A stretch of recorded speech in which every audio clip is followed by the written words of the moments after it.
નમસ્કાર વિદ્યાર્થી મિત્રો, આગળના લેક્ચરમાં આપણે પ્રાથમિક કોષ અથવા તો પ્રાથમિક બેટરી વિશે અભ્યાસ કરી ગયા. એમાં આપણે બે કોષનો અભ્યાસ કર્યો હતો, સૂકો કોષ અને મર્ક્યુરી કોષ. તો એ જે પ્રાથમિક કોષ હતો એ ફરીથી આપણે ટૂંકમાં જોઈએ તો એ પ્રાથમિક કોષ કેને કહેતા હતા કે એની અંદર પ્રક્રિયા માત્ર એક જ વખત થાય છે અને કેટલાક સમયના વપરાશ પછી બેટરી છે મૃત બની જાય છે. તો ટૂંકમાં કહીએ કે પ્રાથમિક કોષ છે એનો ઉપયોગ આપણે એક જ વખત કરી શકીએ છીએ, ત્યારબાદ એને ફેંકી દેવી પડે છે. હવે આપણે દ્વિતીયક કોષ લઈએ તો આ એનાથી ટોટલ અલગ પ્રકારનો, એનાથી ઉચ્ચ કક્ષાનો આપણે કોષ ગણી શકીએ. તેનું રીઝન શું છે, શા માટે આ કોષ છે એના કરતાં બેટર છે? તો જોઈએ, આ કોષનો ઉપયોગ કર્યા પછી, એટલે કે એક વખત આપણે આ કોષ વાપરો એટલે ઉપયોગ કર્યા પછી એ ડિસ્ચાર્જ થઈ ગયો, તો પછી તેનાથી વિરુદ્ધ દિશામાં પ્રવાહ પસાર કરતા, વિરુદ્ધ દિશામાં એટલે આપણે ટૂંકમાં ચાર્જિંગમાં મૂકીએ છીએ એની વાત કરે છે. વિરુદ્ધ દિશામાં પ્રવાહ પસાર કરતા એને ફરીથી આપણે પુનર્જીવિત કરી શકીએ છીએ, એટલે કે ફરીથી આપણે એને ઉપયોગમાં લઈ શકીએ છીએ. તો તમને ખબર છે, આપણે માનો કે મોબાઈલની બેટરીનો જ ઉપયોગ કરીએ તો એ મોબાઈલ જ્યારે ફૂલ ચાર્જિંગ હોય છે પછી આપણે એનો ઉપયોગ કરીએ છીએ એટલે એની બેટરી ધીમે ધીમે ઘટતી જાય છે ને એક સમય એવો આવશે કે એ ડિસ્ચાર્જ થઈ જશે, બેટરી છે એ પૂરી થઈ જશે. ત્યારબાદ આપણે શું કરીએ છીએ તો એને ફરીથી આપણે ચાર્જિંગમાં મૂકીએ છીએ. તો બહારનો વિરુદ્ધ દિશામાં પ્રવાહ, એટલે કે બહારથી તમે મોબાઈલની અંદર વિદ્યુત પ્રવાહ છે દાખલ કરો છો. માનો કે આ મોબાઈલની બેટરી છે તો તમે બહારથી આપણું આ જે સ્વિચ બોર્ડ છે એ સ્વિચ બોર્ડમાંથી વિદ્યુત પ્રવાહ છે આપણે આ દિશામાં દાખલ કરીએ છીએ. તો પહેલાં પ્રક્રિયા આમ થતી હોય છે, હવે એના જગ્યાએ વિરુદ્ધ દિશામાં એ બેટરીની અંદર પ્રવાહ છે દાખલ થશે. તો વિરુદ્ધ દિશામાં પ્રવાહ દાખલ કરવો એટલે કે ચાર્જિંગમાં મૂકવો, એને ચાર્જિંગમાં મૂકવામાં આવે છે એટલે ફરીથી આપણે એનો ઉપયોગ કરી શકીએ. તમને ખ્યાલ છે, મોબાઈલની બેટરી છે એને આપણે અવારનવાર કંઈ બદલાવતા નથી, એને ફરીથી આપણે ચાર્જિંગમાં મૂકીએ છીએ. તો એ કોષ છે એને આપણે દ્વિતીય કોષ કહેશું. અને ફરીથી આપણે કહીએ કે એને પુનર્જીવિત કરી શકાય છે, જેથી તેનો ફરી ઉપયોગ કરી શકાય છે. એટલે કે આપણે એક વખતે ડિસ્ચાર્જ થઈ ગયા પછી ફરીથી આપણે એને ચાર્જિંગ કરી ફરીથી આપણે એનો ઉપયોગ કરી શકીએ છીએ. અવારનવાર ઘણી વખત આપણે એનો ઉપયોગ કરી શકીએ છીએ. તો બે પ્રક્રિયા થતી હોય છે. જ્યારે કોષનો ઉપયોગ કર્યા પછી, એટલે કે ઉપયોગમાં હોય ને ત્યારે ડિસ્ચાર્જ પ્રક્રિયા થતી હોય છે. કોષ છે, માનો મોબાઈલની બેટરી છે, મોબાઈલ આપણે ચાલુ હોય એ દરમિયાન ડિસ્ચાર્જિંગ પ્રક્રિયા થતી હોય છે કે એનું રસાયણ છે વપરાતું જતું હોય છે અને એમાંથી વિદ્યુત ઉત્પન્ન થતી જશે. પછી જ્યારે આપણે એને ચાર્જિંગમાં મૂકીએ છીએ, વિરુદ્ધ દિશામાં પ્રવાહ પસાર કરવામાં આવે એટલે એને ચાર્જિંગ કહેવાય. તો બે પ્રકારની પ્રક્રિયા થતી હોય છે, ડિસ્ચાર્જિંગ અને ચાર્જિંગ. તો જો સારો દ્વિતીયક કોષ હશે તો એ ઘણી બધી ચાર્જિંગ અને ડિસ્ચાર્જિંગ બંને પ્રક્રિયા છે કરી શકે છે. જેમ કે આપણે મોબાઈલની બેટરી છે એ પણ આ દ્વિતીયક કોષમાં આવશે, પણ અહીંયા આપણે એનું ઉદાહરણ નથી લેવાનું. અહીંયા આપણે સારો દ્વિતીયક કોષનું ઉદાહરણ લેવાનું છે, લેડ સંગ્રાહક કોષ. તો તમને આના ઉપરથી ખ્યાલ આવી ગયો હશે કે આ કોષનો એક વખત ઉપયોગ કર્યા પછી આપણે એને ફેંકી દેતા નથી, એને ફરી પાછું આપણે ચાર્જિંગ કરીને ફરીથી ઉપયોગમાં લઈ શકાય છે. એવી બેટરી છે આ. માનો કે આપણે જે ટોર્ચ હોય છે એ ટોર્ચની અંદર રહેલી બેટરી પણ આ પ્રકારની હશે. તો ઘણી બધી, ત્યારબાદ ગાડી, બાઇક, આ બધાની અંદર રહેલી, એટલે કે ઓટોમોબાઈલની અંદર રહેલી બેટરી છે એ પણ આ લેડ સંગ્રાહક કોષની બનેલી હોય છે. તો લેડ સંગ્રાહક કોષ છે એનો ઉપયોગ ક્યાં થાય છે તો આપણે લઈએ ઓટોમોબાઈલમાં. ઓટોમોબાઈલ એટલે કે ફોર વ્હીલ ગાડી અથવા તો બાઇકની અંદર ઉપયોગ કરીએ છીએ એને આપણે ઓટોમોબાઈલ કહેશું. અને ઇન્વર્ટરમાં,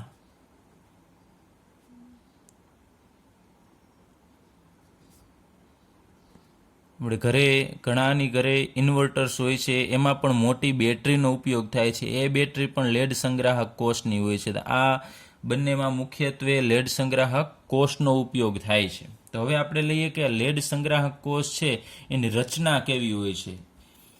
તો અહીંયા આપણે એક પાત્ર લીધેલું છે. એ પાત્ર છે એની અંદર આપણે સલ્ફ્યુરિક એસિડ ભરી દઈએ. ચલો અહીંયા આપણે લઈએ 38%, આની અંદર ભરીએ 38% સલ્ફ્યુરિક એસિડનું દ્રાવણ H2SO4, એની સાંદ્રતા 38% હોવી જોઈએ. ત્યારબાદ અહીંયા આપણે આ બે વિદ્યુત ધ્રુવ ડૂબાડેલા છે એમાં આ બાજુનો ભાગ છે ને આપણે એનોડ કહીએ અને આ બાજુનો ભાગ છે ને આપણે કેથોડ કહીએ. ચલો, એનોડ એટલે અહીંયા આપણે માઇનસ કહેશું ને કેથોડ એટલે પ્લસ. પરંતુ આગળ ઉપર આપણે ભણી ગયા એમાં વિદ્યુત વિભાજનીય કોષ હતો, એમાં પ્લસ માઇનસ સાઇન છે બદલી જાય છે. વિદ્યુત વિભાજનીય કોષ છે એ વિદ્યુત ઉત્પન્ન નથી કરતો, એમાં વિદ્યુત આપવી પડે છે. જ્યારે આ લેડ સંગ્રાહક કોષ છે વિદ્યુત ઉત્પન્ન કરે છે, એટલે એ બંને અલગ પડી જશે. હવે એનોડ અને કેથોડ એ શેના બનેલા હોય છે? તો અહીંયા લઈએ આપણા એનોડ છે એ લેડનો બનેલો હશે. લેડ એટલે કે પીબી, એની સંજ્ઞા થશે પીબી. ત્યારબાદ એનોડ કેથોડ છે એ પણ લેડનો જ બનેલો હોય છે, પરંતુ આ લેડની ઉપર એક સ્તર પાતળું આમ લેયર એનું હોય છે, એ PbO2 નું હશે. એટલે આપણે અહીંયા એમ કે ગ્રીડ અથવા તો આ જે પટ્ટી છે એ લેડની પટ્ટી છે. એટલે લેડ ગ્રીડ પર, ગ્રીડ એટલે પટ્ટી, લેડ ગ્રીડ પર ચોંટાડેલ PbO2. ચાલો ફરીથી જોઈ લઈએ. એનોડ તરીકે માત્ર લેડની પટ્ટી હશે અને કેથોડ તરીકે લેડની પટ્ટી અને એના ઉપર PbO2 છે ચોંટાડેલું હોય છે. એટલે સ્પોન્જ એ છિદ્રાળુ જેવી એની રચના હોય છે. અને દ્રાવણ તરીકે અહીં આપણે લીધું છે H2SO4. ચલો અહીંયા આપણે ફરીથી લખી નાખીએ કેથોડ ઉપર શું છે. કેથોડ શેનો બનેલો છે? તો અહીંયા લખીએ લેડ ગ્રીડ પર ચોંટાડેલ PbO2 નો બનેલો છે. ત્યારબાદ એનોડ એ માત્ર લેડનો બનેલો છે, Pb નો. અને એની અંદર જે દ્રાવણ છે, આ દ્રાવણને આપણે વિદ્યુત વિભાજ્ય દ્રાવણ કહીએ છીએ. તો વિદ્યુત વિભાજ્ય દ્રાવણ તરીકે અહીંયા 38% સલ્ફ્યુરિક એસિડનું દ્રાવણ હોય છે. હવે આપણે આ લેડ સંગ્રાહક કોષ જ્યારે કાર્ય કરતો હોય ત્યારે અહીંયા જે વિદ્યુત ધ્રુવો છે એનોડ કેથોડ ઉપર કેવી પ્રક્રિયા થતી હશે એનો અભ્યાસ કરીએ. તો અહીંયા લખીએ આપણે કોષ જ્યારે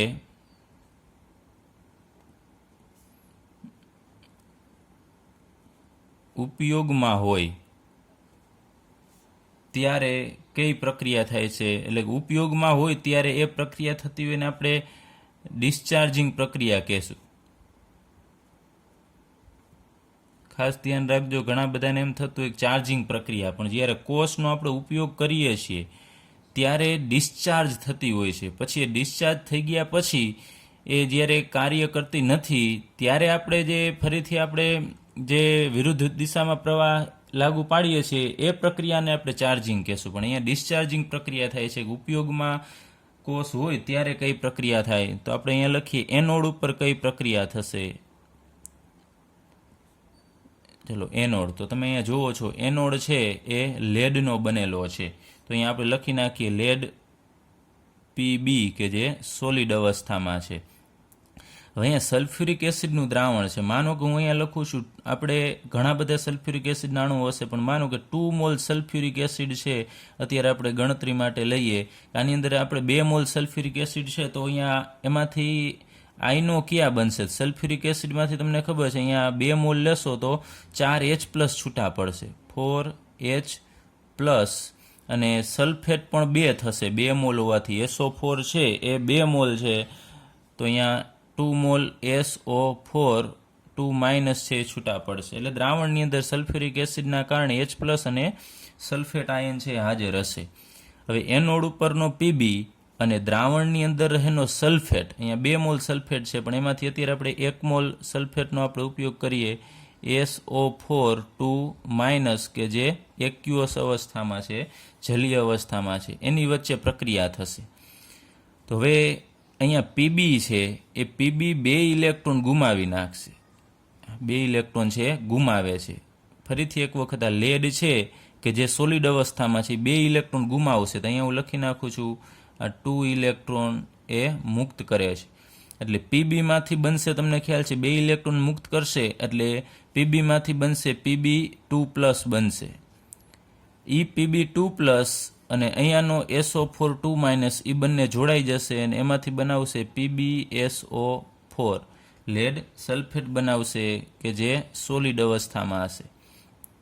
તો અહીંયા PbSO4 બને છે તો અહીંયા આપણે કોઈ ચાર્જ લખવાનો નથી, પણ અહીંયા Pb ઉપર +2 ચાર્જ હશે અને SO4 ઉપર -2 ચાર્જ હોય છે. તો અહીંયા તમે જોઈ શકો છો PbSO4 બનવા માટે Pb ઉપર +2 ચાર્જ આવવો જરૂરી છે. એના માટે લેડે 2 ઇલેક્ટ્રોન ગુમાવવા પડે. તો અહીંયા એને 2 ઇલેક્ટ્રોન છે મુક્ત કરેલા છે. તો અહીંયા જે PbSO4 સોલિડ બનશે એ હવે અહીંયા લેડની જે પ્લેટ છે એનોડ ઉપર એ PbSO4 છે જમા થતો જશે. આ જગ્યાએ અહીંયા ભેગો થતો જશે PbSO4. ચાલો હવે આપણે લઈએ એનોડ પછી કેથોડ ઉપર થતી પ્રક્રિયા. તો કેથોડ ઉપર શું હાજર છે લઈએ તો કેથોડ ઉપર તમને ખ્યાલ છે કે લેડની ગ્રીડ પર ચોંટાડેલ PbO2. તો અહીંયા આપણે લખીએ PbO2 છે એ પ્રક્રિયામાં ભાગ લેશે. ચાલો એ સોલિડ છે. ત્યારબાદ જેમ અહીંયા SO4 નો ઉપયોગ થાય છે એમ અહીંયા પણ SO4 નો ઉપયોગ થશે. અહીંયા 2 મોલ હતા એમાંથી આપણે 1 મોલ છે એ આમાં ઉપયોગ કરીએ છીએ, તો બીજો છે એ અહીંયા આપણે ઉપયોગ કરીએ SO4 2- કે જે એક્યુઅસ છે. ચાલો PbO2 પછી SO4 2- દ્રાવણના અને ફરીથી અહીંયા 4H+ છે એ 4H+ પણ અહીંયા પ્રક્રિયામાં ભાગ લેશે 4H+. ત્યારબાદ કેથોડ ઉપર રિડક્શન થાય છે. અહીંયાથી જે ઇલેક્ટ્રોન મુક્ત થયા એનોડ ઉપરના એ ઇલેક્ટ્રોન છે એ કેથોડ ઉપર આવશે એટલે 2 ઇલેક્ટ્રોન. ચાલો ફરીથી એક વખત જોઈ લઈએ. કેથોડ ઉપર રહેલો PbO2, ત્યારબાદ દ્રાવણની અંદર રહેલો SO4 2- અને H+ અને એનોડ ઉપરથી ઉત્પન્ન થયેલા 2 ઇલેક્ટ્રોન છે તમને ખબર છે આંટો ફરી અને કેથોડ ઉપર આવશે એટલે એ 2 ઇલેક્ટ્રોન અહીંયા દર્શાવેલા છે. હવે અહીંયા પણ PbSO4 જ બને છે. તો અહીંયા PbO2 છે એની અંદર અહીંયા ઓલરેડી Pb2+ હાજર હશે જ, Pb2+ હાજર છે જ. તો અહીંયાથી માત્ર હું અહીંયા Pb2+ હશે એમાંથી Pb2+ છે એ અહીંયા SO4 2- સાથે જોડાઈ જશે એટલે આયોનિક સંયોજન બનશે PbSO4. તો અહીંયા આપણે લખીએ PbSO4 બની જશે સોલિડ. ફરીથી અહીંયા Pb2+ અને અહીંયાથી SO4 2- આ સંયોજનની અંદર Pb2+ હાજર હશે જ. હવે શું થાય છે એ લઈએ. તો અહીંયા ઓક્સિજન ઉપર અહીંયા ટોટલ -2 વીજભાર આવે આ જગ્યાએ. તો અહીંયા O2 ઉપર જે વધારાના 2 ઇલેક્ટ્રોન છે એ 2 ઇલેક્ટ્રોન અને આ 2 ઇલેક્ટ્રોન એટલે ટોટલ ઇલેક્ટ્રોન 4 થશે. 2 અહીંયાથી ને 2 અહીંયાથી 4 ઇલેક્ટ્રોન. એ 4 ઇલેક્ટ્રોન છે એ આ 4 હાઇડ્રોજનને આપી દેશે. અત્યારે આપણે માત્ર રફ કેલ્ક્યુલેશન જ કરીએ છીએ કઈ રીતે થશે. તો આ 4 હાઇડ્રોજન બની જશે અને 2 ઓક્સિજન અહીંયા છે, 4H+, 4 ઇલેક્ટ્રોન અને 2 આ ઓક્સિજન. તો 4 હાઇડ્રોજન અને 2 ઓક્સિજન ભેગા થઈ અને એમાંથી આપણને 2 મોલ H2O લિક્વિડ ફોર્મમાં આપશે એટલે કે 2 મોલ પાણી બનશે. તો અહીંયા Pb અહીંયા SO4 અહીંયા રહેલા 4H+, 2 અને 2 અહીંયા ઇલેક્ટ્રોન અને ઓક્સિજન એ બધું ભેગું થઈ અને આપણને 2 મોલ પાણી આપશે. હવે આપણે આ એકંદર પ્રક્રિયા લખીએ, આની કુલ પ્રક્રિયા કોષમાં કેવી થતી હશે.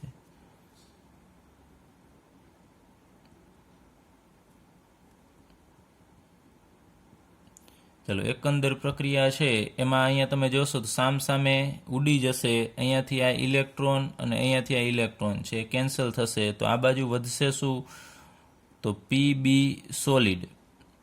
ત્યારબાદ અહીંયા PbO2. હવે અહીંયા તમે જુઓ છો આટલું તમારે ભેગું કરવાનું છે. 4H+ અને આ 2 SO4 એટલે આટલી વસ્તુ તમારે ભેગી કરી નાખવાની. ફરીથી જોજો 4H+ અને 2 SO4 2-. તો 4H+ ને 2 SO4 2- ભેગા થશે એટલે એમાંથી 2 મોલ સલ્ફ્યુરિક એસિડ બનશે. અહીંયા આપણે કીધું હતું 2 મોલ સલ્ફ્યુરિક એસિડમાંથી 4H+ અને 2 SO4 2- બને છે. તો આટલાને તમે ભેગા કરી દેશો. આ ઇલેક્ટ્રોનને આપણે ગણવાના નથી, માત્ર H+ ને 2 SO4. તો એમાંથી આપણને મળશે 2 મોલ H2SO4 સલ્ફ્યુરિક એસિડ બનશે કે જે એક્યુઅસ અવસ્થામાં હશે, કારણ કે 38% છે તો બાકીનું પાણી હશે, એટલે અહીં એક્યુઅસ લખવું પડશે. ચલો, એ ત્રણેય વચ્ચે પ્રક્રિયા થશે તો એમાંથી આ બાજુ શું વધે છે તમે જુઓ છો કે અહીંયા PbSO4નો 1 મોલ અને અહીંયા બીજો PbSO4નો મોલ છે, ટોટલ 2 મોલ PbSO4 બનશે સોલિડ અવસ્થામાં, અને બીજું અહીંયા વધે છે 2 મોલ H2O, એટલે કે પાણી છે એ છૂટું પડશે. તો એકંદર પ્રક્રિયા તમે જુઓ છો તો તમે જોઈ શકો છો કે અહીંયા Pb, પછી PbO2 અને દ્રાવણની અંદર રહેલો સલ્ફ્યુરિક એસિડ એ વપરાશે, એમાંથી PbSO4 બનશે અને બીજું પાણી બને છે. હવે જ્યારે આ માનો કે કોષ એમને ચાલુ હોય છે એટલે આ સલ્ફ્યુરિક એસિડ વપરાતો જશે, લેડ ઉપર અહીંયા આ પટ્ટી ઉપર PbSO4 છે જમા થતો જશે, પછી એક સમયે આ કોષ કાર્ય કરવાનું બંધ કરશે, એટલે ફરીથી આપણે એને ચાર્જિંગમાં મૂકીએ છીએ. તો ચાર્જિંગમાં પ્રોસેસ શું થશે? ચાર્જિંગ પ્રક્રિયામાં શું થાય છે એ આપણે જોઈએ. તો ચાર્જિંગમાં ટોટલ આનાથી વિરુદ્ધ પ્રક્રિયા બધી થવા લાગે છે. આ પ્રક્રિયા છે રિવર્સ થશે આમ, પણ એનોડ કેથોડ બદલી જાય છે. અહીંયા એનોડ ઉપરની પ્રક્રિયા કેથોડ ને કેથોડ ઉપર એનોડ, પણ એ આપણે અત્યારે જોતા નથી. અહીંયા આપણે ડાયરેક્ટ લઈ લઈએ કે આ પ્રક્રિયા જે ડિસ્ચાર્જિંગ પ્રક્રિયા વખતે આમ થતી હતી, તો હવે ચાર્જિંગ પ્રક્રિયા છે તો રિવર્સ થશે આમ. તો અહીંયા PbSO4 ને 2 ઇલેક્ટ્રોન જોડાય અને એમાંથી ફરીથી Pb અને SO4 છે ઉત્પન્ન કરશે, એટલે રિડક્શન પ્રક્રિયા થશે. વિરુદ્ધ એટલે આ ઓક્સિડેશન થઈ તો હવે ઇલેક્ટ્રોન મેળવશે, પાછી રિડક્શન થશે. અથવા ટૂંકમાં તમે યાદ રાખી શકો આ પ્રક્રિયા છે રિવર્સ થશે. તો હવે એનોડ ઉપર રહેલો જે PbSO4 છે, અહીંયા તમે જુઓ છો એનોડ ઉપર રહેલો PbSO4 એ શેમાં કન્વર્ટ થશે? તો એનોડ પરનો PbSO4 એ અહીંયા તમે જુઓ છો Pbમાં કન્વર્ટ થશે, Pb સોલિડમાં રૂપાંતર પામે, એટલે કે ફરીથી લેડ બની જશે. અને કેથોડ પરનો PbSO4 અહીંયા તમે જુઓ છો કેથોડ ઉપર જે PbSO4 બન્યો એ રિવર્સ દિશામાં પ્રક્રિયા થશે, તો ફાઇનલી એ શું બનાવે છે? તો PbO2 બનાવે છે. તો એ PbO2 સોલિડમાં રૂપાંતર પામશે. તો તમને પૂછી શકે આ કે ચાર્જિંગ પ્રક્રિયા દરમિયાન એનોડ પરનો PbSO4 છે એ શેમાં કન્વર્ટ થાય છે? તો Pb સોલિડ લેડમાં, અને કેથોડ પરનો PbSO4 છે એ PbO2માં કન્વર્ટ થશે, એટલે કે આનાથી વિરુદ્ધ પ્રક્રિયા થાય છે. ચલો, હવે આ કોષ છે એનો પોટેન્શિયલ કેટલો છે એ આપણે જોઈએ.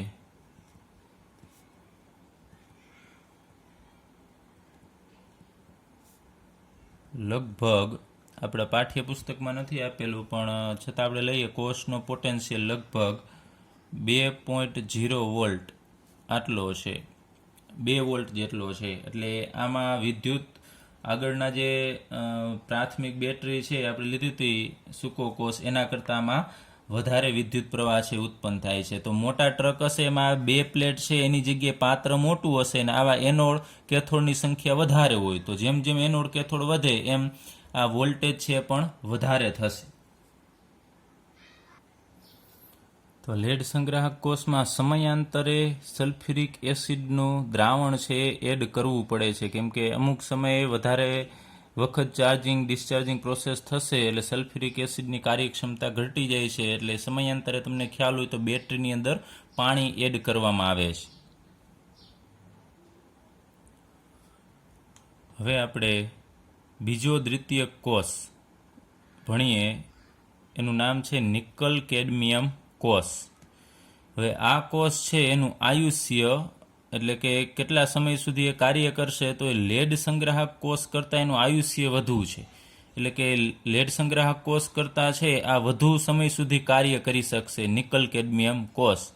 પરંતુ આ નિકલ કેડમિયમ કોષ છે એનું ઉત્પાદન છે એ ખર્ચાળ છે, બહુ મોંઘો પડે છે આનું ઉત્પાદન કરવા માટે. એના કરતાં લેડ સંગ્રાહક કોષ છે એ સસ્તો બને છે. એટલે આ કોષ છે વધુ પ્રમાણમાં માર્કેટમાં ઉપયોગમાં લેવામાં નથી આવતો, એટલા માટે આપણે અહીંયા આને શોર્ટમાં અભ્યાસ કરીશું.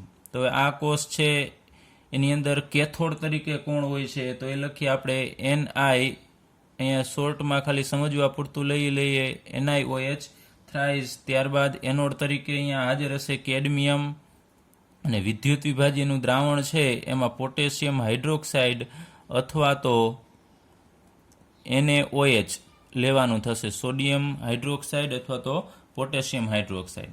હવે અહીંયા આપણે ચાર્જિંગ ડિસ્ચાર્જિંગ બધી પ્રોસેસ છે એ છે જ, પરંતુ અહીંયા આપણે માત્ર ડિસ્ચાર્જિંગ પ્રક્રિયા છે એ જ ભણવાની છે.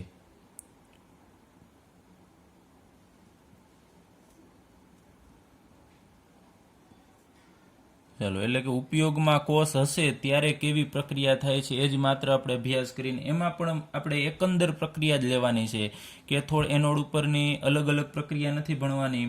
તો આપણે લઈએ ડિસ્ચાર્જ પ્રક્રિયા થશે એ દરમિયાન જે CD અહીંયા લઈએ, એનોડ પરનો જે કેડમિયમ છે એ CD એટલે કેડમિયમ, ત્યારબાદ 2 મોલ NiOH થ્રાઇસ કે જે સોલિડ અવસ્થામાં છે. તો કેડમિયમ અને અહીંયા નિકલ હાઇડ્રોક્સાઇડ થશે, એ બંને વચ્ચે પ્રક્રિયા થશે.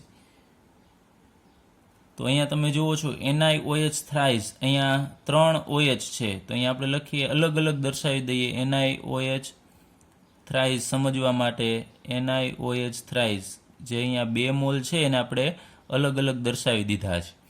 હવે એમાં NiOH થ્રાઇસ છે એમાંથી 3 અહીંયા OH છે, તમે જોઈ શકો છો બંનેમાં. એ 3માંથી એક OH આ દૂર કરી નાખશે અને આ પણ એક OH માઇનસ છે દૂર કરી નાખશે, અહીંયાથી એક OH નીકળી જશે.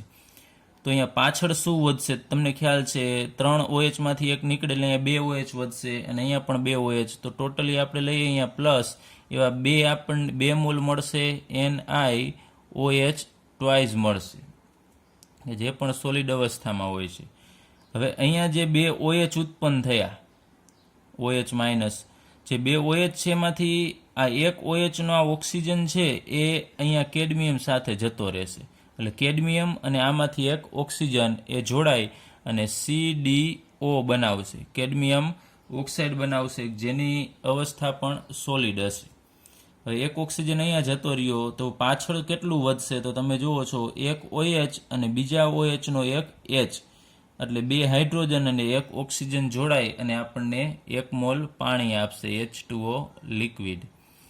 તો આ એની ડિસ્ચાર્જ પ્રક્રિયા છે, એમાં કેડમિયમ અને NiOH થ્રાઇસ પ્રક્રિયા કરી CdO બનાવશે, કેડમિયમ ઓક્સાઇડ, પછી નિકલ હાઇડ્રોક્સાઇડ અને પાણી બનાવે છે. અને આ કોષ છે એનો પોટેન્શિયલ અંદાજિત લગભગ 1.2 જોવા મળે છે.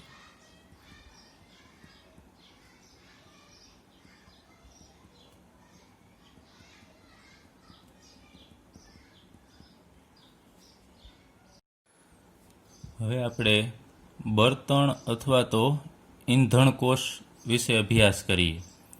તો બળતણ કોષ શું છે, એની રચના કેવી છે, એનો અભ્યાસ આપણે આ પોઈન્ટમાં કરીશું.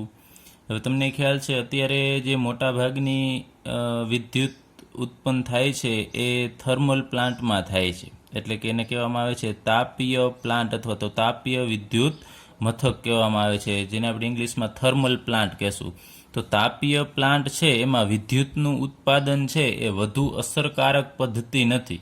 અત્યારે વપરાય છે, પરંતુ અત્યારે હવેનો દિવસે દિવસે ઉપયોગ ઓછો થતો જાય છે. તો એ અસરકારક પદ્ધતિ શા માટે નથી? વિદ્યુત તો ઉત્પન્ન કરે છે, પરંતુ વધુ અસરકારક પદ્ધતિ એટલા માટે નથી કારણ કે એ પ્રદૂષણનો મુખ્ય સ્ત્રોત છે.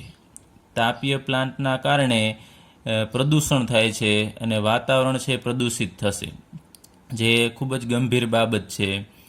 હવે એ તાપીય પ્લાન્ટમાં શું થાય છે એ આપણે ભણીએ કે આમાં અશ્મિગત ઈંધણ તરીકે કોલવાયુ અથવા તો તેલ અથવા તો કોલસાનો ઉપયોગ કરી શકાય છે. એ કોલવાયુ, તેલ અથવા કોલસો કે એની અંદર જે ઉર્જા રહેલી હશે અશ્મિગત બળતણમાં અથવા ઈંધણમાં, એને આપણે રાસાયણિક ઉર્જા કહેશું. તો એની ઉર્જાનો ઉપયોગ શરૂઆતમાં પાણીને ઊંચા દબાણે વરાળમાં ફેરવવા માટે કરવામાં આવે છે.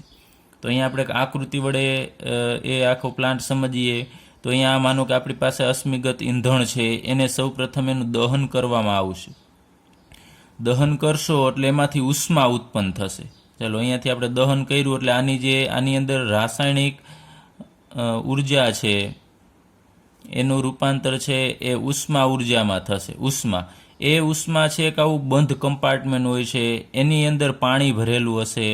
એ પાણી છે એ ગરમ થવાથી એમાંથી વરાળ બનશે. તો અહીંયા વરાળ બને છે અને એ વરાળ ઊંચા દબાણે ભેગી કરવામાં આવે છે. એટલે વરાળ અહીંયા પાણીમાંથી વરાળ બનશે. એ વરાળ છે એ ઊંચા દબાણ જ્યાં સુધી ન ઉત્પન્ન થાય ત્યાં સુધી એ વાલ્વ પણ રાખેલું હોય છે, ત્યાં સુધી વરાળ છે ભેગી કરવામાં આવે છે. અને એ વરાળ જ્યારે ભેગી ખૂબ ઊંચા દબાણમાં થશે ત્યારબાદ અહીંયા માનો કે આપણે વાલ રાખીએ, વાલ છે ધીમેકથી યોગ્ય માત્રામાં ખોલશો એટલે વરાળ છે ઝડપથી બહાર આવશે એટલે અહીંયા એક ટર્બાઇન રાખેલું હોય છે. આ ટર્બાઇન છે એ ટર્બાઇન છે એ ફરશે વરાળના કારણે, એથી વરાળ નીકળશે એટલે ટર્બાઇનને ફેરવશે અને એ ટર્બાઇન છે એની સાથે જનરેટર જોડાયેલું હોય છે. તો એ જનરેટર ફરશે, ટર્બાઇન ફરે એટલે જનરેટર ફરશે, અને જનરેટર ફરશે એટલે વિદ્યુત પ્રવાહ છે એમાંથી ઉત્પન્ન થશે. તો આ રીતે આપણે કોલસામાંથી અથવા તો અશ્મિગત ઈંધણ છે એમાંથી આપણે વિદ્યુત પ્રવાહ છે એ ઉત્પન્ન કરી શકીએ છીએ. ફરીથી એક વખત જોઈ લઈએ આમાં શું આખી પ્રોસેસ થતી હોય છે. તો રાસાયણિક ઉર્જા અશ્મિગત ઈંધણની છે એ ઉષ્મામાં રૂપાંતર થાય, પાણી છે એને વરાળમાં કન્વર્ટ કરે અને એ વરાળ છે ટર્બાઇનને ફેરવશે, ટર્બાઇન જનરેટરને ફેરવે, જનરેટર છે એ વિદ્યુત ઉત્પન્ન કરશે. તો અહીંયા તમે જુઓ છો ઘણા બધા તબક્કા થઈ જાય છે. તો દરેક તબક્કામાં વિદ્યુત જે એની કાર્યક્ષમતા હોય છે ઘટતી જતી હોય છે. અહીંયા જેટલી રાસાયણિક ઉર્જા જે અશ્મિગત ઈંધણમાં હતી એ બધી અહીંયા વિદ્યુતમાં કન્વર્ટ નથી થતી, કારણ કે જેમ તબક્કા વધશે એમ ઉર્જાનો વ્યય છે એ વધતો જશે. તો જેટલા તબક્કા વધે છે એટલી અહીંયા તમને વિદ્યુત ઓછી ઉત્પન્ન થશે. તો તાપીય પ્લાન્ટના કારણે આ પ્લાન્ટની ક્ષમતા કેટલી હોય છે તો આપણે ક્ષમતા લખીએ, તાપીય પ્લાન્ટની ક્ષમતા લખીએ છીએ. એ ક્ષમતા 40% જેટલી હોય છે. કે અહીંયા આપણી પાસે જેટલી માનો કે 100% અહીંયા રાસાયણિક ઉર્જા હોય તો એમાંથી વિદ્યુત ઉત્પન્ન થશે ને તો એ માત્ર 40% જ વિદ્યુત ઉત્પન્ન થાય છે. તો એનો મતલબ કે 60% જેટલી ઉર્જા છે એનો વ્યય થઈ જાય છે, જે ઘણી બધી ગંભીર બાબત કહેવાય, કારણ કે 60% જેટલો વ્યય થઈ જાય છે, કારણ કે આ જુદા જુદા સ્ટેપ છે, જેમ સ્ટેપ વધશે એમ વ્યય વધશે. તો આપણે આગળ ઉપર ભણી ગયા ગેલ્વેનિક કોષ. એ ગેલ્વેનિક કોષનો સિદ્ધાંત શું છે? એ રાસાયણિક ઉર્જાનું વિદ્યુત ઉર્જામાં જ રૂપાંતર કરે છે, પણ સીધું જ રૂપાંતર કરે છે. તમે જુઓ છો કે રાસાયણિક ઉર્જા છે એનું સીધું જ વિદ્યુત ઉર્જામાં રૂપાંતર કરે છે. ત્યાં કોઈ વચ્ચે તબક્કા નહોતા આવતા કે વરાળ બને ને ટર્બાઇનને ફેરવે ને જનરેટરને ફેરવે.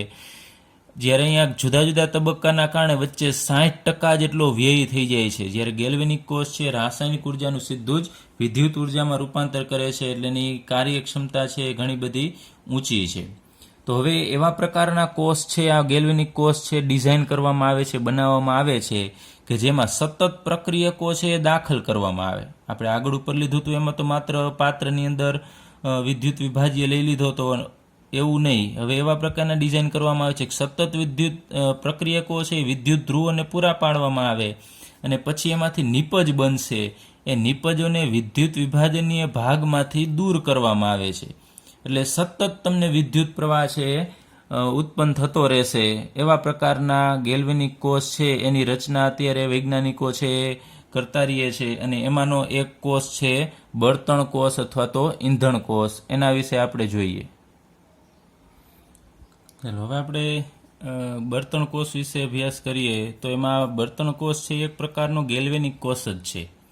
તો ગેલ્વેનિક કોષ જેમને એવી રીતે ડિઝાઇન કરેલ છે, એટલે એની રચના એવી રીતે કરેલી છે કે જેથી હાઇડ્રોજન, મિથેન, મિથેનોલ વગેરે જેવા ઈંધણ, એટલે ઈંધણ તરીકે આ કોઈ પણ હોઈ શકે, હાઇડ્રોજન, મિથેન, મિથેનોલ વગેરે જેવા ઈંધણો કે જેની અંદર રહેલી રાસાયણિક ઉર્જા છે એનું સીધું જ વિદ્યુતીય ઉર્જામાં પરિવર્તિત એટલે કે પરિવર્તન થઈ શકે એવા કોષને આપણે બળતણ કોષ કહીએ છીએ. એટલે સીધું જ રૂપાંતર થશે અહીંયા ઈંધણનું, હાઇડ્રોજન, મિથેન, મિથેનોલનું, એની રાસાયણિક ઉર્જાનું સીધું જ વિદ્યુત ઉર્જામાં રૂપાંતર થાય એવા કોષને આપણે બળતણ કોષ કહેશું. તો આ જે બળતણ કોષનો ઉપયોગ એપોલો અવકાશ કાર્યક્રમમાં, જે અમેરિકાનું એક યાન જે એનો કાર્યક્રમ હતો, એ કાર્યક્રમનું નામ છે એપોલો અવકાશ કાર્યક્રમ. એ જ્યારે અવકાશમાં ગયું એ યાન, એ વખતે આ કોષનો ઉપયોગ કરવામાં આવ્યો હતો, કારણ કે આ કોષ દરમિયાન પાણી પણ ઉત્પન્ન થાય છે અને એ પાણી છે એની વરાળ છે એને ઠંડુ પાડી અને ફરીથી એનો ઉપયોગ પીવાના પાણી તરીકે પણ કરી શકાય છે. એટલે અવકાશ યાત્રી છે એ આમાંથી વધારાનું એની મેળાએ પ્રક્રિયા થઈને પાણી ઉત્પન્ન થશે ને એ પાણી છે એનો ઉપયોગ પીવાના પાણી તરીકે કરવામાં આવેલ હતો. હવે આપણે ભણીએ આ જે હાઇડ્રોજન બળતણ કોષ છે એની રચના કેવી છે. તો અહીંયા આ કમ્પાર્ટમેન્ટ છે આખો. એ કમ્પાર્ટમેન્ટમાં અહીંયા તમે જુઓ છો કે અહીંયા મેં બે ઊભી લીટી દર્શાવેલી છે, એ આખી એક દિવાલ છે. તો આ જે આખી બે દિવાલ છે, આખા પટ્ટા હશે, એ પટ્ટા છે એ કાર્બનના હોય છે. તો આ છિદ્રાળુ કાર્બન છે.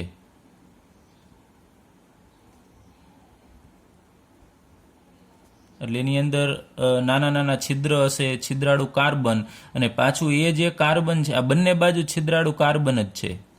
આ બાજુ પણ છિદ્રાળુ કાર્બન છે.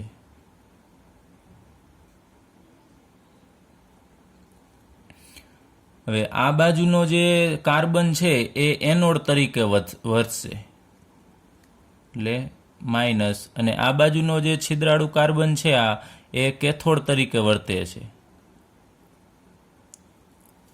પણ જે ડાબી બાજુ જે એનોડ વાળો જે છિદ્રાળુ કાર્બન છે એની ઉપર એક નાનું એવું લેયર બનાવવામાં આવે છે. એની ઉપર પાવડર સ્વરૂપ ધાતુ છે એ ચોંટાડવામાં આવે છે. અહીંયા આપણે લઈએ પેલેડિયમ, અથવા તો PD એટલે કે પેલેડિયમ થશે, અથવા તો પ્લેટિનમ નો ઝીણો ભૂકો એ ઉદ્દીપક તરીકે વપરાય છે.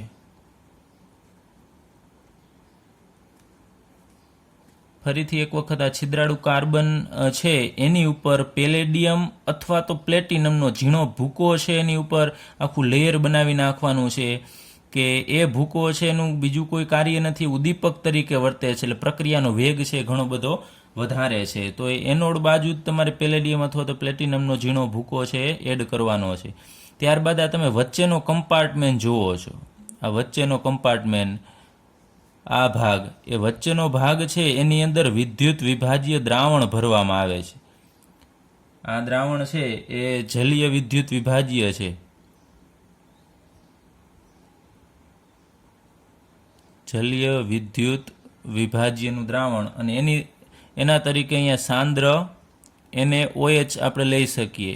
NaOH નું સાંદ્ર દ્રાવણ છે અહીંયા વચ્ચે છે ભરી દેવામાં આવે છે. તો NaOH છે તો એના કારણે તમને ખ્યાલ છે એનું સાંદ્ર દ્રાવણ છે, એટલે એ દ્રાવણની અંદર Na+ આયનો પણ હાજર હશે અને OH- આયનો પણ હાજર હશે. આખું દ્રાવણ છે એની અંદર Na+ આયન અને OH- હાજર છે. ચલો આ રીતની આપણે રચના અહીંયા રાખેલી છે. ત્યારબાદ અહીંયા તમે જુઓ છો કે અહીંયા આપણે બે રસ્તા રાખેલા છે. તો એમાં એનોડ છે એના ઉપરથી અહીંયા હાઇડ્રોજન વાયુ પસાર કરવામાં આવે છે. H2 વાયુ અહીંયાથી દાખલ કરવામાં આવે, અને એ જ રીતે કેથોડ ઉપર પણ અહીંયા ઇનલેટ છે, એટલે કે અંદર જવાનો રસ્તો છે, એની અંદરથી ઓક્સિજન વાયુ છે પસાર કરવામાં આવે છે. તો હાઇડ્રોજન વાયુ છે અહીંયાથી પસાર કરશો એટલે આ કાર્બન છિદ્રાળુ છે, તો એ છિદ્રાળુ હોવાથી આ હાઇડ્રોજન છે અહીંયાથી અંદર જઈ શકે છે, અહીંયાથી પસાર થઈ શકશે હાઇડ્રોજન. એ જ રીતે ઓક્સિજન પણ અહીંયાથી અહીંયા જઈ શકશે. તો આ જગ્યાએ અહીંયા કંઈક પ્રોસેસ થશે. કેવી પ્રોસેસ થશે આપણે લઈએ એના પહેલાં ફરીથી એક વખત આની રચના જોઈ લઈએ. આખું એક બંધ કમ્પાર્ટમેન્ટ છે, એમાં અહીંયા બે એનોડ અને કેથોડ છે કે જે છિદ્રાળુ કાર્બનના છે, અને એનોડ ઉપર જે છિદ્રાળુ કાર્બન છે એના ઉપર પ્લેટિનમ અથવા તો પેલેડિયમનો ઝીણો ભૂકો અહીંયા એનું લેયર બનાવવામાં આવે છે કે જે ઉદ્દીપક તરીકે વર્તે, પ્રક્રિયાનો વેગ વધારે છે. અને જલીય વિદ્યુત વિભાજ્ય અહીંયા લેવામાં આવે છે. વિદ્યુત વિભાજ્ય તરીકે તમને પૂછવામાં આવે કે બળતણ કોષમાં શું હોય છે, તો સાંદ્ર NaOH નું દ્રાવણ હશે, અને એનોડ ઉપરથી હાઇડ્રોજન વાયુ પસાર કરવામાં આવે છે અને કેથોડ ઉપરથી ઓક્સિજન વાયુ છે એ પસાર કરવામાં આવે છે. તો હવે જુદા જુદા વિદ્યુત ધ્રુવ ઉપર પ્રક્રિયા કેવી થાય છે એનો આપણે અભ્યાસ કરીએ. તો સૌ પ્રથમ આપણે લઈએ એનોડ ઉપર કેવી પ્રક્રિયા થશે. તો તો એનોડ આ બાજુનો ભાગ છે એમાં તમે જોઈ શકો છો કે એનોડ ઉપર અહીંયા હાઇડ્રોજન આપણે દાખલ કરીએ છીએ. એ હાઇડ્રોજન અહીંયા અંદર જશે અને એ દ્રાવણની અંદર આ તમને ખબર છે NaOH દ્રાવણની અંદર OH માઇનસ હશે તો એ બંને વચ્ચે પ્રક્રિયા થશે. હાઇડ્રોજન અને NaOH નો OH એ બંને વચ્ચે પ્રક્રિયા થશે. તો અહીં આપણે બેલેન્સ પ્રક્રિયા જ લખીએ છીએ એટલે અહીં હું ડાયરેક્ટ 2 મોલ H2 લઈ લઉં છું કે 2 મોલ હાઇડ્રોજન ગેસ કે જે એનોડ તરફથી આવે છે એ, અને અહીંયા કમ્પાર્ટમેન્ટ આ વચ્ચેનો વિદ્યુત વિભાજ્ય કમ્પાર્ટમેન્ટ આપણે કહીએ છીએ એની અંદર રહેલો OH માઇનસ એમાંથી આપણે 4 મોલ OH માઇનસ લઈએ કે જે એક્યુઅસ અવસ્થામાં હોય છે. એની વચ્ચે પ્રક્રિયા થશે આ બંને વચ્ચે. તો એમાંથી એનોડ ઉપર તમને ખ્યાલ છે ઓક્સિડેશન થશે. એનોડ ઉપર ઓક્સિડેશન થાય છે એટલે ઇલેક્ટ્રોન છે મુક્ત થવાના છે. તો અહીંયા આપણે લઈ લઈએ ડાયરેક્ટ, માનો કે એમ જ લઈએ કે 4 OH છે અથવા તો 4 OH છે તો આપણે પાણી બનાવવું હોય તો 4 OH માઇનસ હોય તો સામે 4 H પ્લસ હોવા જોઈએ. 4 H પ્લસ OH માઇનસ હોય 4 H પ્લસ હોય એટલે આપણને એમાંથી બધું તમે ભેગું કરશો એટલે 4 મોલ H2O બને, પાણી બનશે. તો અહીંયા પણ એવું બની શકશે 4 OH માઇનસ હાજર છે તો સામે 4 H પ્લસ હોવા જોઈએ, પણ અહીંયા 4 હાઇડ્રોજન છે, H પ્લસ નથી. તો H પ્લસ બનવા માટે એ ચારેય હાઇડ્રોજનને એક ઇલેક્ટ્રોન એમ 4 ઇલેક્ટ્રોન છે મુક્ત કરી દેશે. તો એ 4 ઇલેક્ટ્રોન આપણે અહીંયા દર્શાવી દઈએ 4 ઇલેક્ટ્રોન, 4 ઇલેક્ટ્રોન મુક્ત કરી નાખ્યા એટલે 2 ને 2 4, 4 હાઇડ્રોજનને 4 ઇલેક્ટ્રોન મુક્ત કર્યા એટલે એમાંથી બનાવશે 4H પ્લસ એટલે 4H પ્લસ બનશે. એ 4H પ્લસ અને આ 4OH માઇનસ બંને ભેગા થશે અને એમાંથી 4 મોલ H2O બનાવશે કે જે લિક્વિડ ફોર્મમાં હશે. તો એનોડ ઉપર પ્રક્રિયા થવાથી તમે જુઓ છો પાણી ઉત્પન્ન થાય છે, 4 મોલ H2O ઉત્પન્ન થાય છે અને 2 ઇલેક્ટ્રોન ઉત્પન્ન થાય છે. હવે આપણે લખીએ કેથોડ ઉપરની પ્રક્રિયા. તો કેથોડ ઉપર શું થશે? તો અહીંયા જે પાણી ઉત્પન્ન થયું એ પાણી આ કેથોડ ઉપર આપણે વાયુ દાખલ કરીએ છીએ ઓક્સિજન વાયુ, એ ઓક્સિજન વાયુ અહીંયા લખીએ O2 કે જે ગેસ અવસ્થામાં છે એ, અને અહીંયા ઉત્પન્ન થયેલું પાણી છે 4 મોલમાંથી અહીંયા 2 મોલ પાણી આપણે લઈએ 2 મોલ H2O કે જે લિક્વિડ ફોર્મમાં હશે. અને બીજું આ ઉપરાંત અહીંયા 4 ઇલેક્ટ્રોન મુક્ત થાય છે, એ 4 ઇલેક્ટ્રોન છે કેથોડ ઉપર આવશે અને એની વચ્ચે પ્રક્રિયા થશે. તો કેથોડ ઉપર કેવી પ્રક્રિયા થાય છે? તો અહીંયા કેથોડ ઉપર દાખલ કરવામાં આવતો ઓક્સિજન, એનોડ ઉપરથી ઉત્પન્ન થયેલા 4 મોલ પાણી છે એમાંથી 2 મોલ પાણી વપરાશે અને 4 ઇલેક્ટ્રોન ઉત્પન્ન થાય છે એ અહીંયા રાખેલા છે. તો એની વચ્ચે પ્રક્રિયા થશે. તો હવે ઉલટું થશે પ્રક્રિયામાં. અહીંયા આપણી પાસે ટોટલ તમે જોઈ શકો છો કે 2 ને 2 4 હાઇડ્રોજન છે અહીંયા, અને ઓક્સિજન કેટલા છે? તો અહીંયા 2 અહીંયા અને 2 અહીંયા, 4 ઓક્સિજન.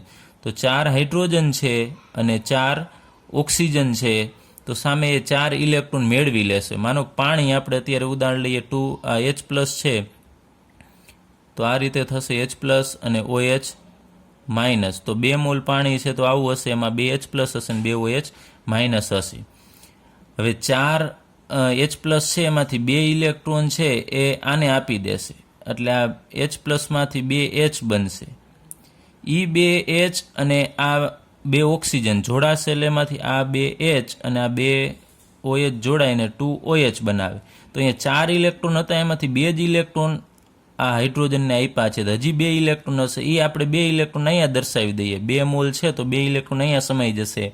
તો એમાંથી ટોટલ 2 OH માઇનસ અને અહીંયાથી 2 OH માઇનસ, તો ટોટલ 4 મોલ OH માઇનસ બનશે કે જે એક્યુઅસ ફોર્મમાં હશે. ફરીથી એક વખત ટૂંકમાં જોવું હોય તો 2 ઓક્સિજન અહીંયા, 2 અહીંયા, એટલે 4 ઓક્સિજન છે, 4 હાઇડ્રોજન છે, 4 ઇલેક્ટ્રોન છે, 4 મોલ OH માઇનસ છે એ બનશે. હવે આ પ્રક્રિયા છે એની આપણે એકંદર પ્રક્રિયા લઈએ કે કુલ પ્રક્રિયામાં કેવી થશે. તો કુલ પ્રક્રિયામાં તમે જુઓ છો 4 ઇલેક્ટ્રોન, અહીંયા 4 ઇલેક્ટ્રોન, એ 4 ઇલેક્ટ્રોન કેન્સલ થશે. બીજું અહીંયા 4 OH માઇનસ 4 OH માઇનસ એ કેન્સલ થશે. તો હવે વધશે શું? તો અહીંયા 2 મોલ H2 ગેસ, ત્યારબાદ અહીંયા O2 ગેસ. હવે અહીંયા 4 મોલ પાણી છે ને અહીંયા 2 મોલ, તો 2 મોલ તો ઉડી જશે, આ બાજુથી 2 મોલ ઉડશે ને આ બાજુથી 2 મોલ ઉડશે, તો અહીંયા 4 છે એમાંથી 2 જતું રહેશે, તો 2 મોલ આ બાજુ વધશે, એટલે એ જોડાઈને આ બાજુ અહીંયા 2 મોલ H2O લિક્વિડ ફોર્મમાં આપશે.